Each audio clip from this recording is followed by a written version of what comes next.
10 টাকায় বেশ অনেকটা কিন্তু ফুচকা পেয়ে গেছি। এই দেখো 10 টাকার প্যাকেটের ফুচকা, যেটা দেখতে এইরকম টাইপের।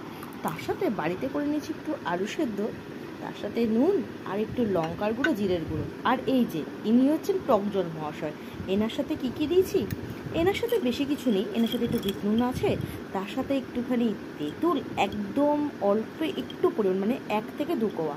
আর তার সাথে কি দিয়েছি, জলজিরা। আর এই ফুচকাগুলো বেশ দারুণই লাগছিল, তোমাদেরকে বানিয়ে দেখাচ্ছি, দাঁড়াও। এইটা হচ্ছে সেই আমার ফুচকার প্যাকেট, যেটা ফুচকাগুলো তোমাদের দেখালাম। এই দেখো, এটা বেশ ভালো এসেছে কিন্তু, মানে আমাদের জন্য বেশ ভালো। এই দেখো ফুচকাগুলো, এবারে হচ্ছে কী করে খাবো এটাকে। ফুচকা তো শুধু দেখলে হবে না, এটাকে রেডি করতে হবে। কারণ ফুচকাটা আমি তো চিপসের মতন পেয়ে গেছি, এটা অ্যাকচুয়ালি চিপস টাইপেরই করেছে ওরা, যেটা তুমি এমনিও খেতে পারো।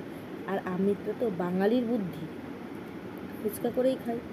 দেখো জাস্ট একটু প্রেস করবে, প্রেস করলে না এরকম হয়ে যাচ্ছে। দেখো এর মধ্যে আমাদের ঝাল ঝাল আলু যাবে। এই দেখো,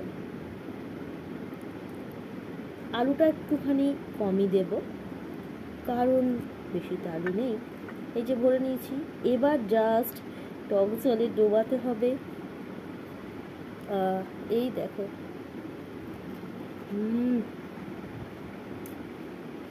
দারুণ।